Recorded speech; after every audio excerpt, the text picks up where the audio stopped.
Satnam Yogis and Yoginis, hello, welcome. Welcome to the stream.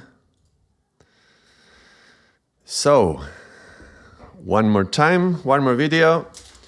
Today we have, every week I do a course and I do some other topic, a second topic that sometimes is random, sometimes you choose it, those of you who connect online. Today we're gonna talk about needs. What are the basic needs and what is the yogic perspective in relationship to needs? What do we need? And I'm gonna first explore this concept of needs in an abstract way, and then we're gonna apply it to relationships, which is where it becomes very interesting. Satnam Infinite Stories, hello. Welcome to the stream, good to see you here.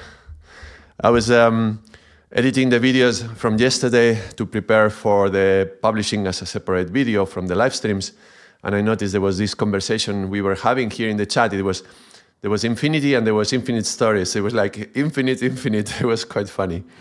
So that was nice to review. So it takes some time to edit the videos and then, do the thumbnail and get the audio right and all that. But I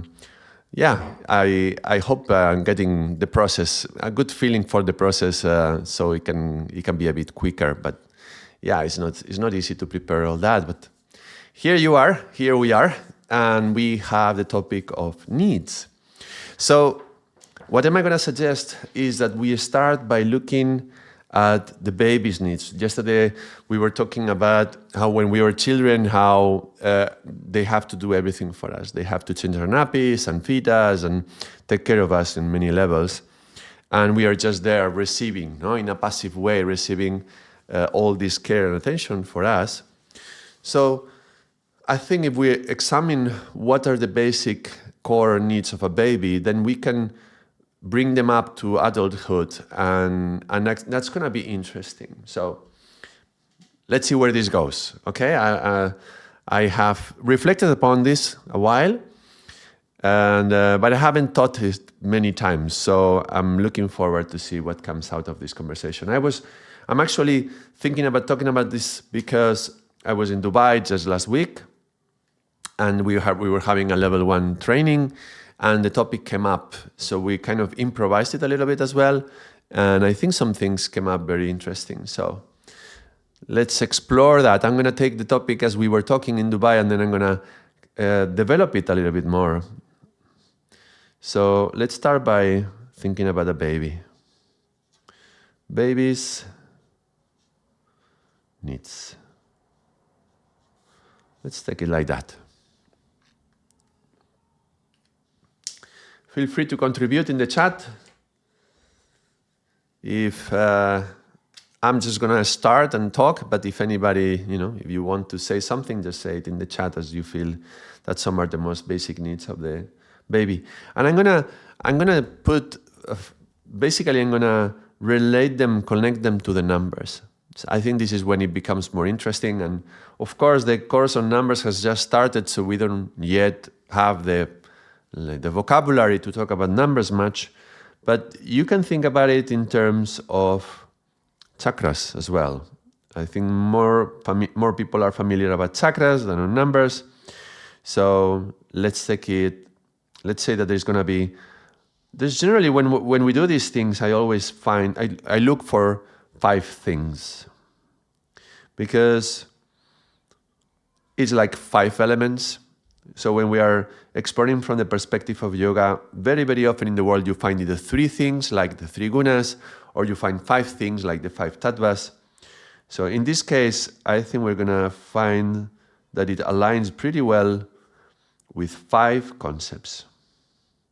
And so when we are doing that, a good way to look at this is through the tattvas, the elements. So if we look at the first element or the first chakra is connected to the energy of earth, to the earth qualities. And earth is asleep. Earth is resting. The earth element is the one that is more calm and quiet and relaxed. So we would assume that earth is connected to sleeping and resting. And for a baby to need to rest, it has to be comfortable. Calm, relaxed, comfortable. if the clothing is tight or there's some wrinkle, if the nappy is full, if the temperature is not the right temperature, the discomfort is not going to help the baby to fall asleep. So then when we come into baby's needs, we're going to find that comfort is linked to the first one, and it's going to allow the baby to fall asleep. Because why does it need the comfort? The baby needs the comfort in order to fall asleep. So let's put here, sleep. Generally, we associate the first chakra more to the level of the unconscious. So as we would progress higher, we talked about this in the course on the mind, but just let me take this drawing maybe. So this will be the unconscious, then this is the subconscious, this is the semi-conscious, and this is consciousness. So as we are breathing in the heart with our, willingly inhale and exhale, we consciously do that. That's a stimulating consciousness, yeah? If I can repeat the word twice, if we are stimulating the breath, if we are controlling the breath, that is a stimulating consciousness. Oh, I was like, why is this dark? There we go. Needed another light. So the comfort is something that it's experienced in the body. All right? So this is for the body mainly. But sleep, this is interesting because why do we need sleep? When we're sleeping, our body is sleeping, the mind is sleeping, and then we, the spirit, go back to the source and we have a reconnection with the source. So there's a spiritual, recharging, we could say. So we go back and then there's this moment of nothingness and then we come back, it's kind of like death, like a little death, when we go to bed at night. So this sleep is going to be something that is reconnecting to our spirit. And babies need a lot of sleep. They need many hours, like 15 hours, because they just arrived on this planet and it's still very shocking. So they find they need to go back to that nothingness where there was only the spirit. So they don't do it consciously, and this only happens as we are progressing forward. But yeah, the comfort in the body, it's going to be inducing the sleep, which is something for the spirit. All right, let's go on. Well, babies need to be fed.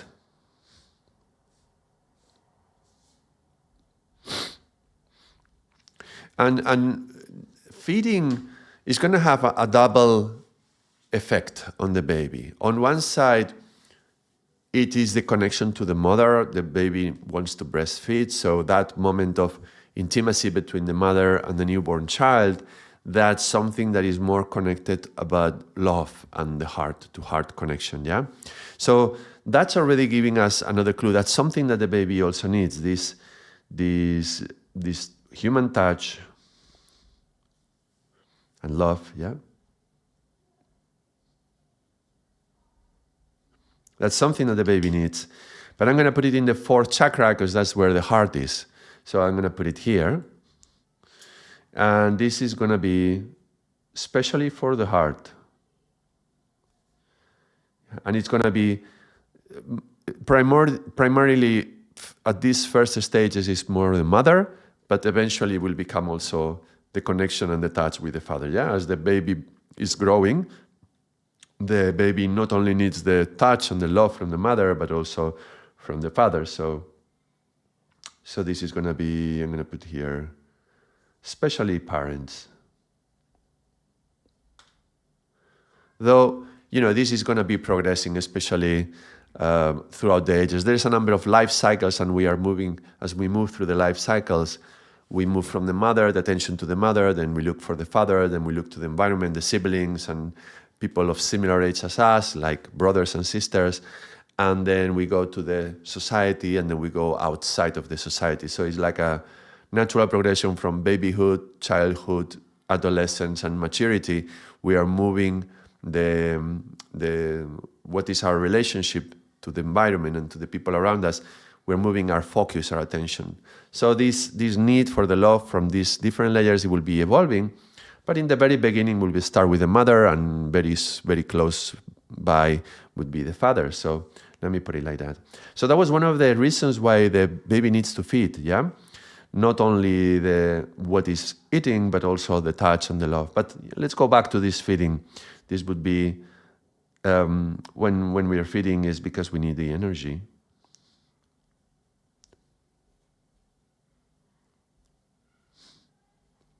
Energy. Yeah? So this is for the body and the spirit. This is for the energy. This is for the heart. Well, let's see the third one. One I could come up with is that the baby needs to be, in a way, entertained.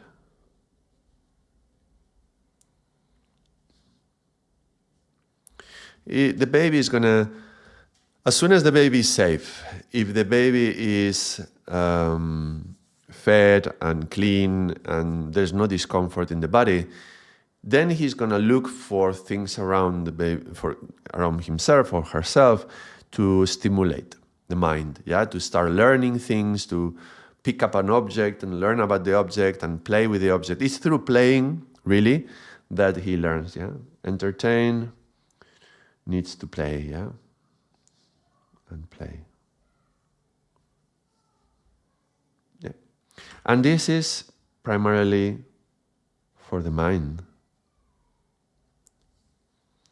So we are designed to look for things that stimulate us in order to learn. Yeah? So this is for our learning purpose.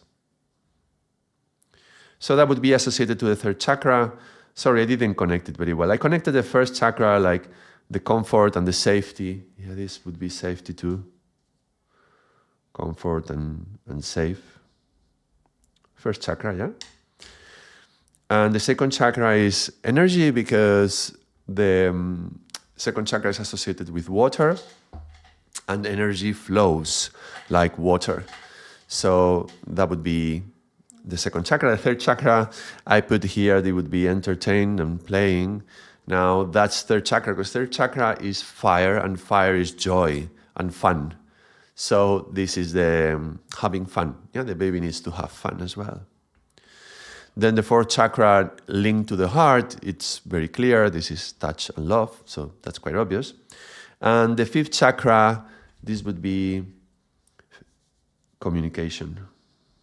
The baby needs to communicate. What does he need to communicate? Well, first of all, the needs. Baby needs to communicate the needs to those who take care of him. So if the nappy is dirty, he's going to have to make it know. So the only thing that the baby knows how to do that is crying generally. So he's going to cry. So this communication is basic for their survival.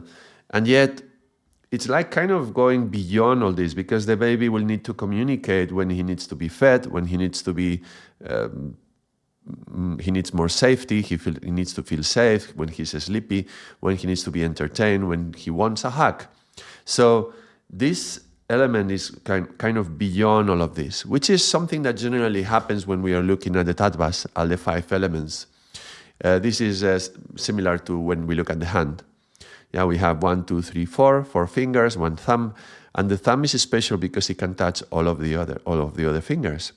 So this is like being able to communicate the hunger, communicate the sleep, communicate all these things. So the communication is something that goes one level higher. And we communicate in order to satisfy the needs. But then communication by itself is already a need. We need to communicate in order to relate to those around us and to the environment around us. So it's important for the relationship aspect. Let me put this a bit higher, like that. All right. So this is I would say these are the 5 basic ones. And if anybody can think of a different one, you can let me know.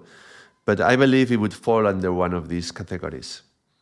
And so we can see the body, the energy, which is going to be linked also to emotions, because emotions is energy in motion. But okay, energy, mind, heart, and the spirit, we got it here as well. Yeah, body, mind, spirit. Yeah, body, energy, mind, heart, spirit. So this is like the many elements that we have to consider when we are looking at somebody. All right, so let's take this basic concept and let's extrapolate that into childhood and going onwards into adults. Well, it's very clear we all need to cover all these needs, these basic needs. If the needs are not covered, like if you are thinking of this in terms of yoga, for example, if you are trying to go higher in your practice and raise the kundalini or raise the consciousness, elevate the meditation up to the sixth chakra, the third eye, or to the crown chakra, if your basic needs are not covered, that's not going to work very well. So if you, for example, don't feel safe, that would be the first chakra, right? If you don't feel safe, if you're in a place where it could be dangerous, how can you sit and close your eyes to meditate? It's just not possible, right? So if you haven't eaten, if there is no food on your plate, how can you even expect to sit and meditate? You need to go and look for food in some way, or find a job, or whatever you have to do to get food on the plate. Without food on the plate, how can you sit and meditate? So what we are saying is that in a way we need to cover all these needs. And for a while we can ignore some in order to function, right? We are highly adaptable creatures, so if we don't have one of these for a while, we can go without it.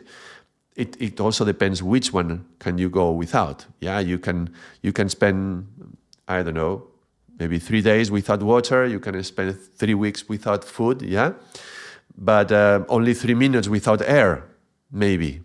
If we are thinking literally in terms of the things that nourish us, but then you can spend many days without playing and entertaining yourself, even as an adult, right? And without touch and love, unfortunately, we can go years without that. We can shut our heart down from a bad experience, a breakup, or some wounds in our heart, and then spend a long time without this. And that's going to have consequences, particularly, again, if we are thinking of this in terms of yogis and we try to raise our kundalini and we are trying to go into higher states of consciousness, we may want to go high, but actually this lack of love or whatever lack is happening, it's going to be an obstacle to the raising of consciousness. I don't know why the room is looking so yellow today. Let me just check one thing. One second.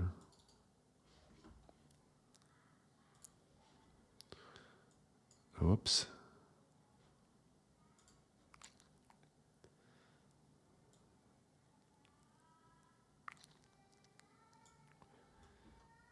All right.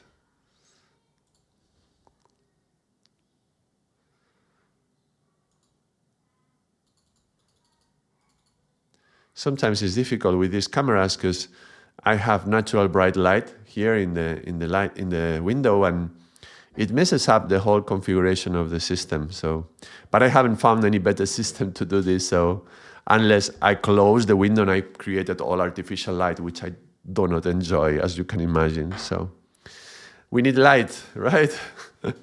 All right. So, if these are our basic needs, and if we don't cover them, we cannot raise the consciousness. So let's cover those. Then that will require a lot of awareness and paying very strong attention to the different aspects that are involved into every level. I'm not going to go into all of those, but let me just explore a little bit, like lightly on top. If we're going to be talking about the body, and well, then we know there's 3 components which are very important, which is diet, sleep, and physical exercise. That's the three that immediately come to mind. Maybe there is more about the body, though these three components are already going to be linked to the first and the second element, because it's like this energy, we receive the energy through diet, but also physical exercise is going to help with the concept of energy. Maybe we can elaborate into that a little bit. And sleep is already here as well. Now, I may need to do another video on sleep particularly, because it's an incredibly important aspect of life, one that is highly misunderstood. And there is a lot of great research recently done on the side of neuroscience. And it helps a lot to put it into contrast with the yogic understanding of sleep, and together find a great approach to how to manage sleep in your life. I think sleep is key, is critical for balancing your energy levels, for balancing your mood, for learning and finding a balance in life between activity and rest, because we tend to imbalance ourselves in the sense of activity and then we are in stress. And then if sleep falls down or is not the right kind of sleep, by the way, there is always going to be three problems with any one of these levels that we're going to talk about. I will put it in context with the sleep, but there's three kind of problems always. Too little, too much, the wrong kind. This is always like this. When there is a problem, it's always one of these three natures. So, when we're looking at the body, for example, the three problems is sleeping too little, sleeping too much, or wrong kind of sleep. Wrong kind of sleep can be a few things. It could be, for example, that you wake up many times in the middle of the night, or you do I can imagine also like some people need to drink some alcohol before going to sleep. Well, they need between, air quotes, because they have gotten used to that. They have created this pattern in which in the morning, let's put it like this, you are not sleeping well, and then during the day you are tired. Now, because you are feeling tired and exhausted, then you have to activate yourself in some artificial way. So what do? You drink some caffeine, right? Typically it's the coffee. Satnam, Beaju, Satnam a todos, happy to be able to connect with you. Yeah, we're happy to see you here. Lovely. I'm glad that you are joining us. We're talking about needs today. I just explored the baby's needs, 5 basic needs for the baby, and we are now bringing it up to for adults. What does it mean for adults? And then when we evolve it a little bit for adults, then we will talk about relationships. So this is the topic for today. Feel free to bring your input as well to the conversation. I'll leave it here for a second that you can read what we were just covering. So if you don't sleep well during the night, then during the day you need to activate yourself, then you start drinking coffee. And you start with one, but coffee is a drug, so it very soon starts to, drugs are like you take one, but then a few weeks later you need some extra kick in order to feel the same. Thank you for that. Yeah, no problem. It's funny, the right thing sometimes it just automatically changes the words. That sometimes comes up funny. Yeah. So, because it's a drug, then we have a coffee, and then we need the coffee to go to the same level of activation that we had. But then eventually it's not enough with one, then you need 2 coffees, or you need a stronger coffee. And very soon you find yourself drinking 2, 3, 4, 5 coffees per day. And not only that, but you drink coffee during the day, and when the time for the night comes, because you are artificially stimulating yourself, meaning not naturally, so it's not natural for your body, you are taking some stimulant like caffeine, then what happens is before going to sleep, then you take a sedative, which could be, I'm going to remove the screen, yeah? It can be alcohol, for example. That's a typical one. Many people resort to alcohol. I'm not even going to go into the damages that alcohol produces. I'm not even going to talk about the effects of taking drugs or of addictions. I'm not even going to go there right now. I'm just going to say, when we sedate ourselves, then the sleep that we have is the wrong kind of sleep. You remember the 3 problems? Too little, too much, the wrong kind.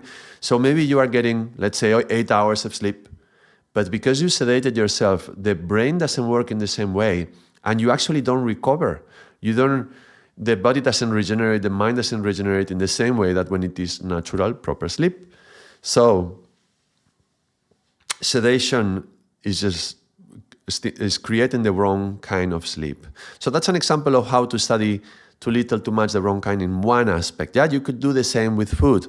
Too little food, then you are malnourished. Too much food, then you are excessively heavy and tamasic, and then you have little energy for doing things. Wrong kind of food, which can be many things. It can be the wrong diet. It can be eating at the wrong times.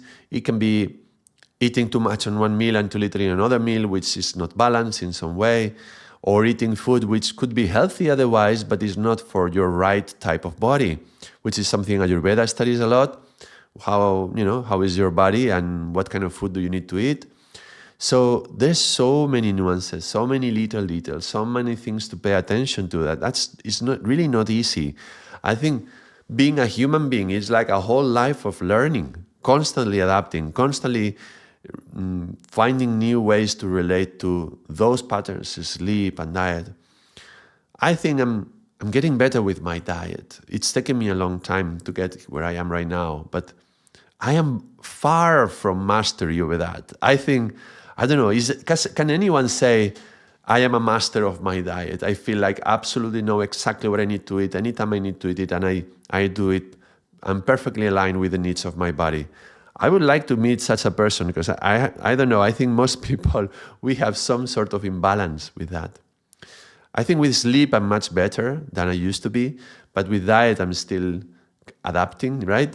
And sleep also because some of you may know I researched yoga nidra, and I researched lucid dreaming for many years. So that put me in a certain capacity to work with dreams and with sleep. That probably that's an area that I have worked more. So I would say that I have very healthy sleep. I can say that. I will not say I've mastered it, right? So I'm just giving examples on how we need to find our way to relate to these different areas. And maturity is about this. When we are children, we are taken care of.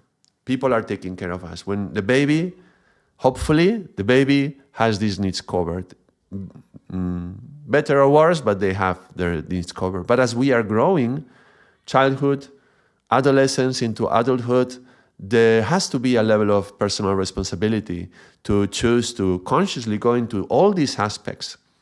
And for example, it would be typical to start exploring about things like meditation, which is something that many people like when we are starting to talk about yoga. But then when we talk about diet, people don't want to talk about that. And I think many times they don't want to talk about it because they know they have an issue there and they just don't want to go there. They don't want to talk about that. They prefer to have their 5 pizzas per week and 3 burgers and whatever, right? And they can even, become vegetarians, but it's like 5 vegetarian pizzas and 5 vegetarian burgers rather than some healthier diet, more balanced. So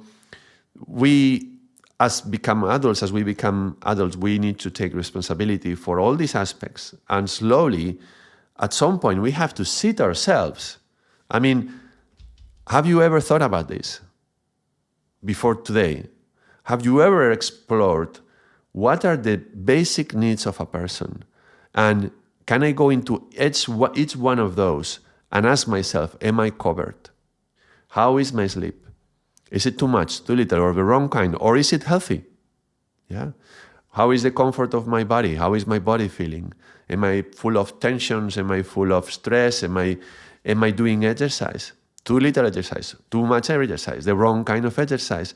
So you have to start applying all these things if you want to, in a way, progress. Otherwise, at some point, you're going to find a blockage. As you are maybe even meditating and doing very dedicated practice, but if there is some basic need which is not properly balanced and cared for, you're going to feel a blockage. And then you're going to be frustrated with your practice. You're going to be feeling, why am I not progressing? Why am I stuck in this? And you feel like you're not moving forward. And maybe it could be as simple as, how much water are you drinking? For example. So this is very important things. Let's go to another level. Energy, right? So when we have problems, let me put it in another color. Problems. It can be in any of these, but I will put it up here because we experience it mostly around this area. But it can be in anywhere. It can be mind, thoughts, yeah? Too few thoughts, too many thoughts, the wrong kind of thoughts. I don't know if too little thoughts could be a problem, but it could be a problem like you're not thinking what you're going to do before doing it. Like you are just reacting, right? So too little, too much, the wrong kind. All right, so problems. Let's do it like this. Too little, too much, and the wrong kind. So always explore these three levels. Now, there's another three levels, very interesting, in terms of energy. When we go to energy, we have God, which is an acronym for generating, organizing, and destroying. In the context of energy, what it means is how much energy you take in, yeah? So receiving. How do you utilize it? And how you eliminate it.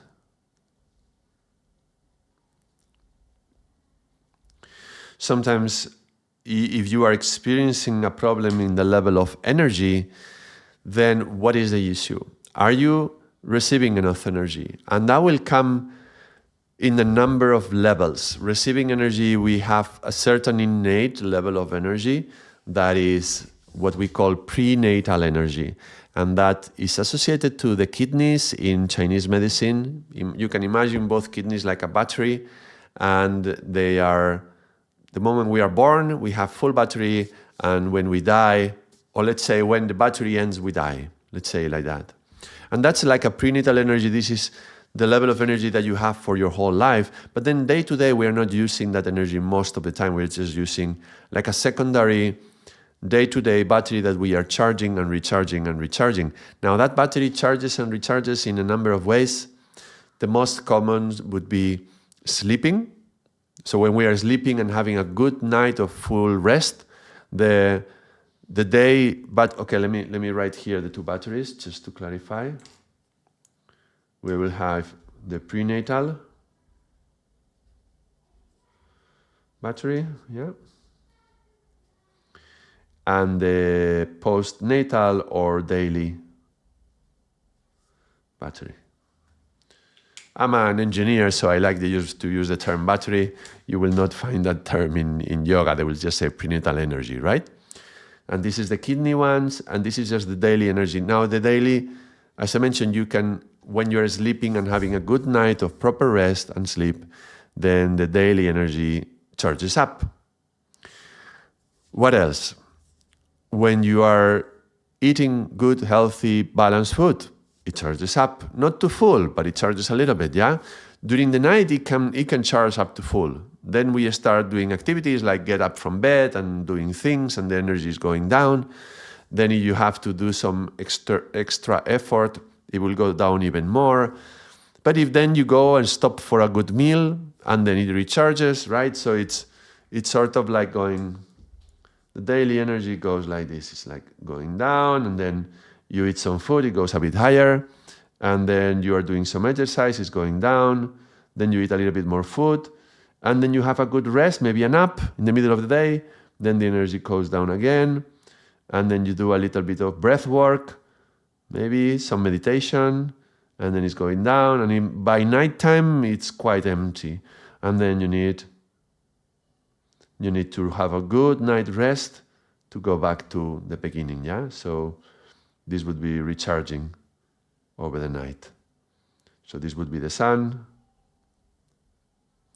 and this would be during the moon, yeah, let's say. I do it very small. It should be like climbing slowly, yeah, during the night. Should be more like that. While a prenatal battery, it just goes down. Down. This is birth. And here is death. Right? Just gonna draw two little bones to like death. So the daily energy, we need to check how am I receiving energy in all these ways that I mentioned, yeah, with good food and naps and so on. That's the receiving, that's the generating, right? Then utilizing. Where does that energy go? If you are a very worrying person, you're always worrying and going around things in your head and thinking, that utilizes a lot of energy. Mind uses an incredible amount of energy. So are you using the energy in the right way? Or is that a waste? And then eliminating energy, this could be, you can interpret it, understand this in a number of ways as well. You can think about how are you eliminating toxic energy, which is another form of energy. And also, are you losing energy? Like you may charge yourself very well, but then through the day, there's something that is, you are just draining the battery. It could be a weak aura, for example, that's going to have, if you go into the underground and you're going with a weak aura, then the energy of people around you is going to be mixed with you and you're going to feel that you're draining yourself.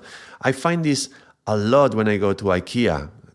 I mean, I try to go there as little as I can, but if I have to go and I go there and I'm not doing my conscious breathing and my mantra inside and I'm not holding a mudra. Generally I go by IKEA with a mudra and it's like, I go, I get what I need and I try to get out. But if I have to like spend a few hours, maybe I'm going with somebody and I just feel the energy is draining from me. So how do you drain? How does your energy drain? How are you losing energy? Right? So how do you receive it? How do you utilize it? And how are you releasing energy? And also, when you have toxic energy, how do you eliminate it? How do you take it off? So you can imagine every single thing I'm saying. We could have like 3 or 4 videos on that topic, right? We could spend 3 or 4 videos talking about how do we generate energy, or 3 or 4 videos on how do we utilize energy in a healthy way. Yeah? How do we lose energy? How do we feel drained at the end of the day? And how can we avoid it? Like these 3 little things I just gave, we could do some experiments on that and we can explore it. So I recommend anybody goes into that and start doing your own explorations, your own experiments to see what works for you. But very important topics. Oh yes, the shopping centers drain my energy completely. Yes. Bad vibes versus good vibes. Yes, as well. Some people are just draining our energy and the shopping centers are full of all kinds of people. Yes. And also the shopping centers, they are designed, they recently, in recent years, relatively recent, they have started applying neuroscience to marketing. So they know what kind of colors, with which kind of shapes they can use to attract the attention of your brain. And you are just walking down a shopping center and there's all these flashing lights, all these yellow and whatever colors, all the signs of sales and whatever. Everything is designed to capture your attention. Your attention is your energy in a certain way. So you are constantly being pulled. This is Maya telling you, buy me, yeah? Trust me, come with me, come enter into the shop. And you have to be super stable to be able to go through that and not feel any drain whatsoever. It requires a certain mastery over your attention level, yeah, which we can build on with yoga, particularly exercises like Tratakam. Smell as well. Oh yes. Oh my goodness. My daughters and I, when we are having to travel and we go through the airport, and there is the area where because in the airport you could just pass through the police control and go straight to the gates. But now they force everybody to go through the shopping center, right? At least most airports who I go, they are like that right now. And in some airports, there are shortcuts and you may find them. And if the police allows you, you can cross through those. But most of them, you have to go through the shopping. And the shopping is like all these people with these smells and this cologne and perfume and trying to get you to smell this, smell that. Some people will spray you with this, even if you are saying no and you're trying to stay away, they will still spray you with that, which is incredible. It's like a total invasion, right? So yeah, that can take a lot of energy away as well. So yeah, we could talk about that. We could do another video on how to protect ourselves from those kind of energy invasions, right? Energy vampires. But again, that would be like a whole other topic. But you see, every one of these things, it's opening possibilities for where do we want to explore. And I definitely want to explore the sleep one some other time. I would need to prepare more that one. I want to make sure I have all the information I want to convey. Then we come to the mind. We are talking about adults now, yes? But what are the needs of your mind? Well, your mind also needs to be entertained and playing in some way. You have to find ways to enjoy what you are doing in your mind. And there was this idea before, but I don't know where it comes from, but it's this concept of 8 hours rest, 8 hours work, 8 hours play, right?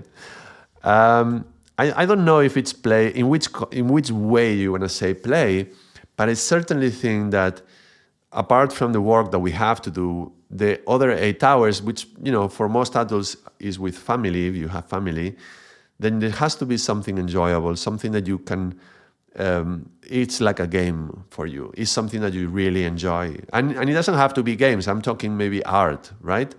Or going for a walk in nature or something like that you are deeply going to enjoy. And that is going to be relaxing and calming and recuperating for the mind. Because actually, to the other aspect of this, why do children play? There's a way of learning through that. Well, if we are working 8 hours, then that's engaging the mind. And maybe, hopefully, we are learning something through that engagement of the mind. Not necessarily, depending on your work, what kind of your work you have. But in a way, the mind has this need to learn something. And if you're not using it, you lose it, right? Use it or lose it. So it's healthy to keep engaging the mind in a way that is giving it opportunities to grow and learn new things. Then again, you have to sleep properly and have a good diet. This is kind of going in order, okay? So if you haven't slept well, whatever you study is not going to go in. If you haven't fed well, whatever you are trying to study, you're going to be distracted. So this is going in order. It is not a coincidence why I wrote it this way. I mentioned it's aligned with the chakras, but it just makes a lot of sense, hopefully. Hopefully I'm making sense. So, mind. And this mind will also have this balance between, again, too little, too much, or the wrong kind, and always find the balance between activity and relaxation. So how do you activate the mind? How do you relax the mind? How do you engage it? And how do you disengage it? So that it's not always on. If you keep the mind on all the time, this is like too much mind.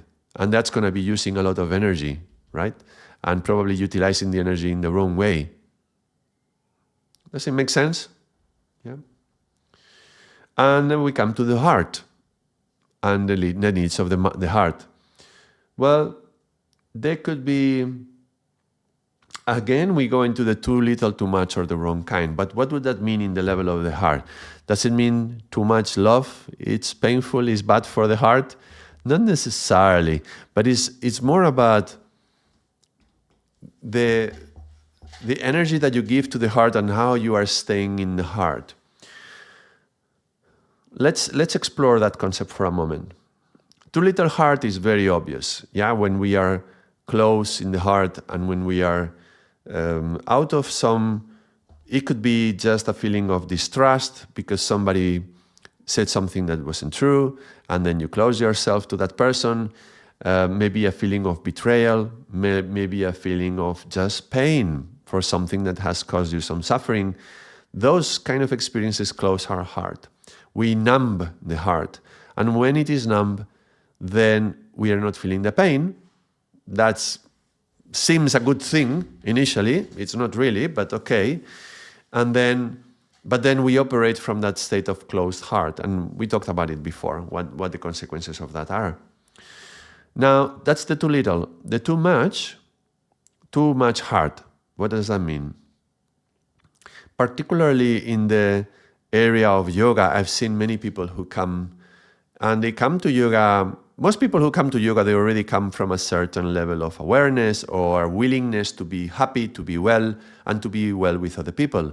And that makes us already have a tendency towards the being open-hearted.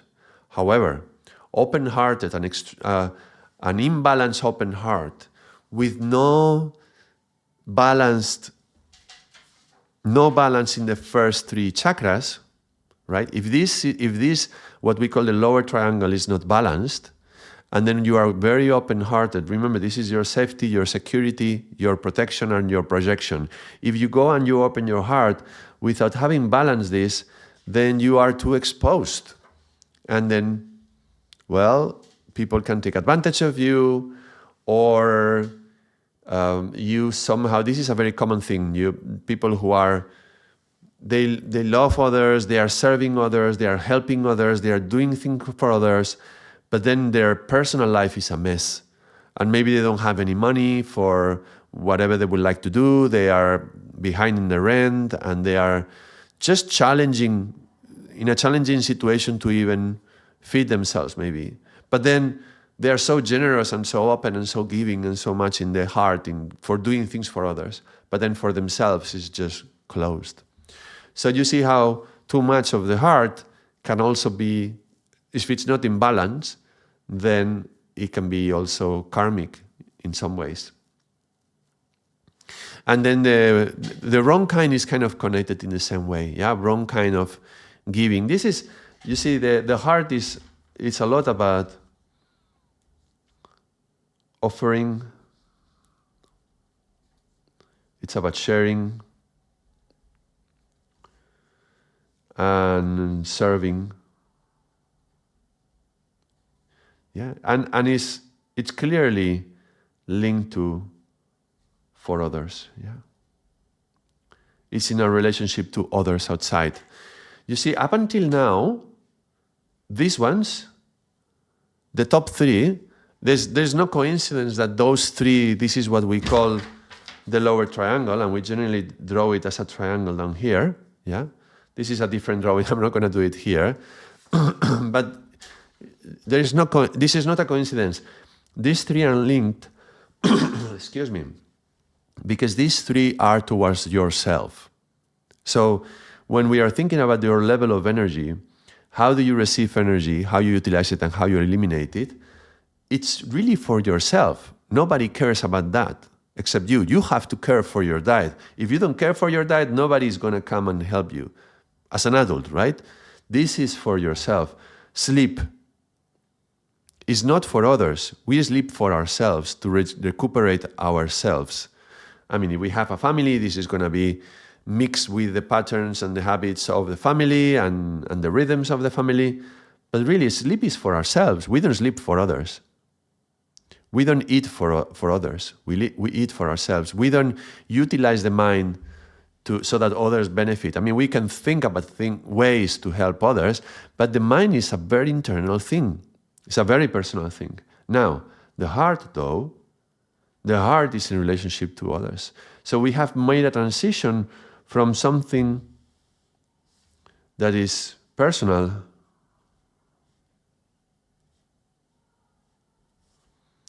to something that is, well, and the communication, this would be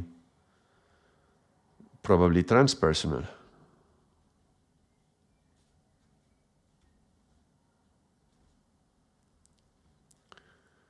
So we are transcending what is the personal. This is why sometimes we say it's like looking at your navel, like saying you're looking for yourself. This is self-centered, which doesn't have to mean selfish, okay?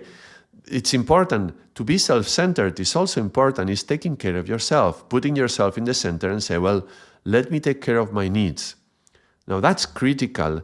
Sometimes it is criticized that we take care of our needs, But if it's not against the ecology or the environment who is around you, right? If it's not, I'm not going to sleep 12 hours if somebody has to take care of the children, right? It's my duty as a parent. But if it's not going against others, this is very important, to take care of our basic needs. I would say this is one of the things that I've learned more important as I mature in life. Self-care. It's critical. Self-care is all about this, our needs, right? We explain in the baby, but this is the adult. And so, having the personal covered, now we go into the transpersonal and we find how do we relate to others? How is our offering, our sharing, our serving? And in this wrong kind, this is all coming from the wrong kind of service, wrong kind of sharing, wrong kind of offering. It's like you are giving and giving and giving, and then you are not in an exchange in some way, and you think you are doing service, but you're not, you are helping. We talked about helping and service as karma and dharma of that aspect when we were talking about mind games. It's difficult to help others if you can't help yourself. Yes, and that's what I mean.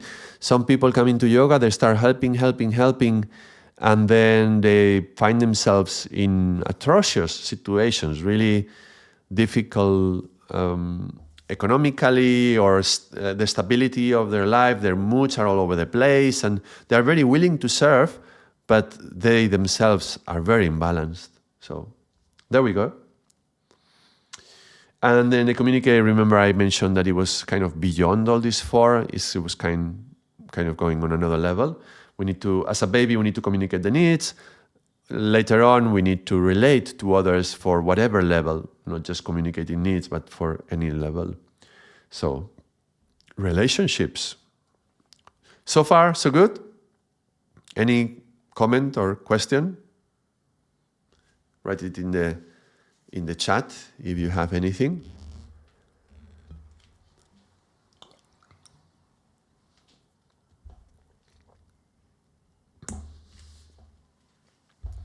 I was reflecting upon this also when we were doing the video on forgiving, because the very word forgiving means giving something. And in order for you to give, you have to be stable enough yourself. So having your needs covered is important for you to be able to give to someone. Well, let's take this concept for now to relationships, shall we? Let me just see if there is any comment in the chat. Yes, Satnam, that's well noticed when following only the path of Bhakti Yoga without taking care of one's basic needs. Yes, Infinity, and good to see you here. I was just saying before that yesterday there was you and Infinite Stories in the chat. There were infinite stories. It was quite funny. But yes, the path of Bhakti Yoga. And I believe, when you read the Bhagavad Gita, Krishna talking to Arjuna and saying, Bhakti is essential, but it's one of the three legs of the stool that you sit on. I don't know how to call it, like a chair with three legs. And one of them is Bhakti Yoga. It's critical. But then there's the other two as well. So just giving, heart, love. It's very easy if you're not taking care of your needs, and it's very easy not to take care of your needs, that it becomes karmic in some way. I have a little one here in the back. She's trying to listen to us, I think. She's listening to the video. My daughters are not in school today.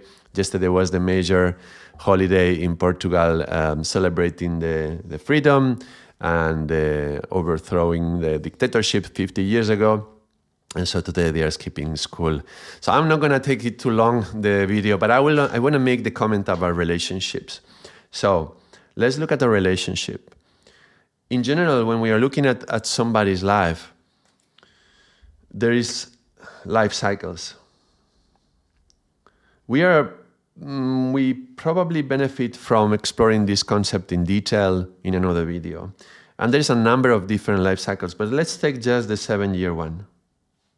7-year life cycle. So life starts here, and then it goes like that, and we have from 0 to 7, to 14, 21, 28, and so on. And every one of these life cycles has certain qualities that you can study. We will do this some other day. This is the infancy. This is childhood. This is adolescence. And this is maturity.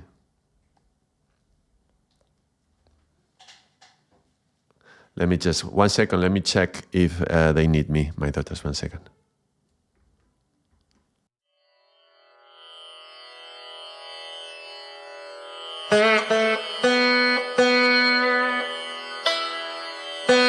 All right, sorry about that. I was just checking if they needed something from me. Let's go here. So this is infancy, childhood, adolescence, and maturity. And what I was talking about, baby's needs, we were talking about this area, and then we talked about what's happening throughout these different life stages. Well, let's take the concept of our relationship now, and let's imagine that the relationship, it's a being. It's a human being that is born and grows. So if we think about it like in that way, a relationship is born at some point, then you start going out with somebody and getting to meet each other, and then we could say that the relationship is in their infancy during those first 7 years. And then at some point it will grow into childhood. The relationship itself, yeah? You think of the relationship like a person, like a third person, yeah? And it is not a coincidence that many people break up at 7 years when they have been together for 7 years. It's sometimes called the 7-year itch. You may have heard about this. Well, let's put it this way. If your baby, you have a little baby, has pooped, are you gonna get angry with the baby? No. It's just what babies do. It's natural.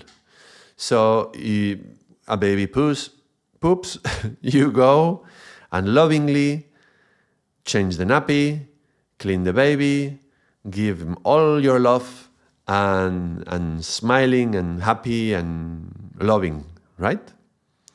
And I don't know. I remember the first time that I was changing my firstborn, the older one. This was the little one, the one that was hiding here. The other one, and one night I was just changing the nappy and she pooped in the moment that I was changing, and the poop went on my arm. And I was like, oh, she pooped on my arm. This will be maybe the first time that this happens. It will happen again. And I was smiling and I was loving her for what happened. And it was like, there was shit on my arm, right? Now, when we are in a relationship, how often does this happen? That we pooped the relationship, let's say. We do something and we mess up, and then it's dirty and it's smelly, right? Between the both of us. But then, can we change the nappy lovingly and with care and with love? And I think this is one of the major challenges when we are starting a relationship. Every poop, it's a mess, and we fight over it, and we argue it, and we are like, what's happening? Why should it be like this?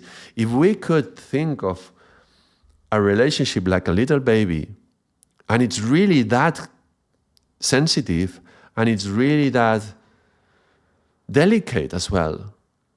We have to comfort the baby. We have to give comfort to the infant relationship. We have to make it feel safe. We have to change the nappies sometimes. And it's a matter of, we are talking about a relationship, so that means that it's both me and her, right? Both of us, we both have to change the nappies. It's not one who is always trying to fix the issue and trying to communicate with the other to, deal with the situation. It's about both of them, both of the person involved in the relationship, they have to commit themselves enough to want to do this, to say, okay, we're going to take care of this relationship like a baby as it is, and we're going to make both an effort to, deal with the shit when it comes up in a loving way. We need to feed the relationship. How are we feeding it? What kind of energy are we giving it? What kind of things do we do that feed it? Energy is very much linked to time as well. So how do we utilize energy is linked to how do we utilize time. So how much time do we give to the relationship is going to be feeding also the relationship. If we're not giving enough or too much or the wrong kind, then we're going to see problems in the relationship. So you see again how this simple thing that we were putting here at the beginning is going to be very useful when we're thinking about relationships. And I would argue we could draw like two people face to face, right? You could do it like this.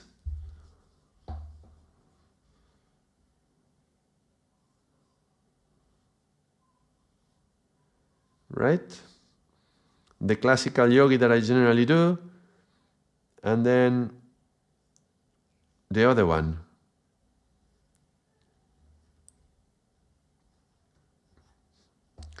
And see on every level of this, how is the relationship? Is it too much? Is it too little? Is it the wrong kind? Is it only in one direction? Is it maybe in the other direction? Is going to be in both directions? Is one of them trying to give to the other and the other one is not ready to receive? You can do a little diagram. This is quite an intellectual approach, but I believe we have a mind. Why not use it? So I think doing a drawing like this, a diagram like this, can help us explore, like, what do I feel? Where are the issues in the relationship? And figure out, you know what? The issue is not this. We play with each other, like we entertain each other, we go together, we do things that are fun, we're having fun, we are laughing together. That's not the problem. Plenty of laughter. Wonderful. If there is no laughter, a big cross here, right? But if there is laughter between us, that's wonderful. Great. Maybe the problem is not there. Maybe the problem is somewhere else. And you can also link it to the chakra. So on a sexual level, how is it? The connection between both, yeah? On an intimacy level. On the heart and the love and the giving and the sharing and the touching and the heart to heart and skin to skin contact, like the baby who needs the touch, the human touch, skin to skin, yeah? We as adult human beings, how is the connection on that level amongst ourselves? Yeah. Since you are pro at linking Eastern Western sciences, can you please make a video on relationship between spiral dynamics and the chakras that's well connected to what you're currently saying? Well, I will explore it. I don't know much about that, but I'm always willing to explore topics. Let me look into that. Spiral dynamics and chakras. Thank you for the suggestion, Infinity. I will look into that. Let's see what comes up. And I have another video pending. Somebody wrote in the comments of one video if I could talk about sacred geometry and chakras and the drawings in the chakras. And I've been thinking about this for a while now. It's been many months, but I'm still developing it. It's still maturing. It's not big enough for me to share it yet, but I'm working on that. So I will take a look at this topic as well, and when I'm ready, we will talk about it here. Thank you for the suggestion. So I hope this is useful in some way, right? How are we feeding the relationship? How are we feeling on an intimate, loving, touching, sharing, skin to skin connection? How are we having fun together? And also sleep. Sleep is a moment of going back to sleep. It's like disconnecting. I think it's important in relationships also the time that you have for yourself, that you are, okay, this is me time, and that's you time. Now we are together time. So having that opportunity to have a private time with yourself, that's also very important, because sometimes relationships start like an atomic bomb. It's like you want to be all the time with the other person, and I'm not sure that's healthy as well. It could be like too much. So there is this phrase I remember somebody saying, give them the gift of missing you, right? Give them some space that they can miss you. So that's very interesting as well. And so I'm seeing another message. I'm taking another note for some work on that.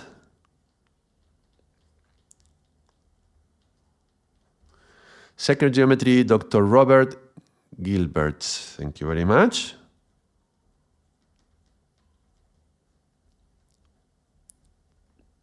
I'll check it out. Thank you, Infinite Stories. Yeah, it's good. It's good that we share resources, right? Whatever you know, whatever I know, I share it, and you share it what you know, and then we connect and let's see where it goes. This is the common wisdom that we find.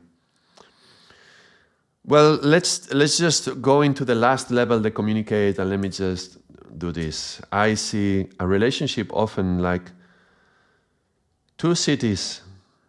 This is a city, yeah, with the buildings living across a chasm. This is Dubai with a big spike. And somehow these two cities decided that they want to connect. Now, there has to be a bridge. A bridge has to be built here. And this metaphor is useful to me because, well, the bridge is the communication, obviously, yeah? Now, how is this bridge created? How is the communication created in a couple? Who is initiating it?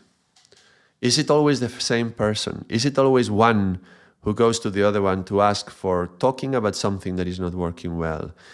That, it's kind of like saying, out of these two cities, only one of them maintains the bridge.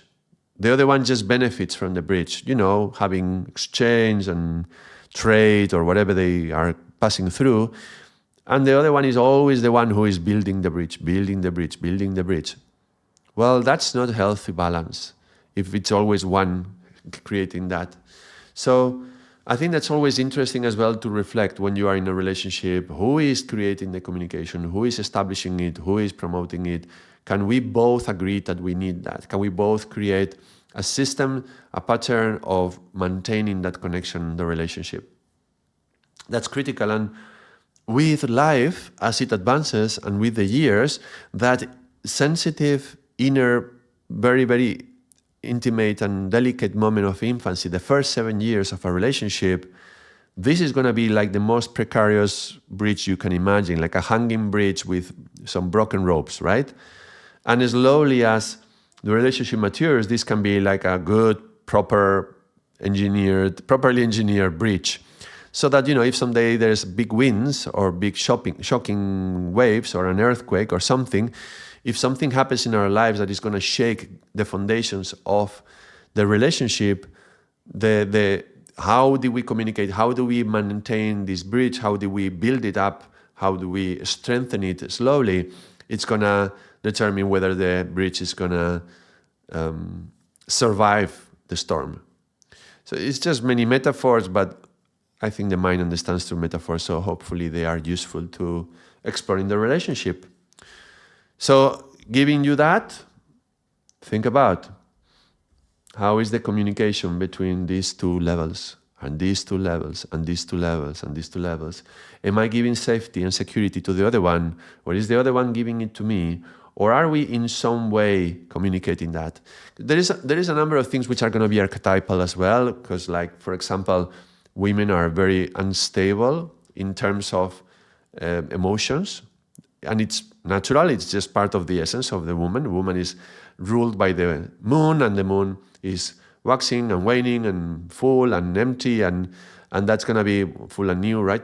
So there's going to be a constant fluctuation emotionally for the woman, so that by nature the woman is unstable.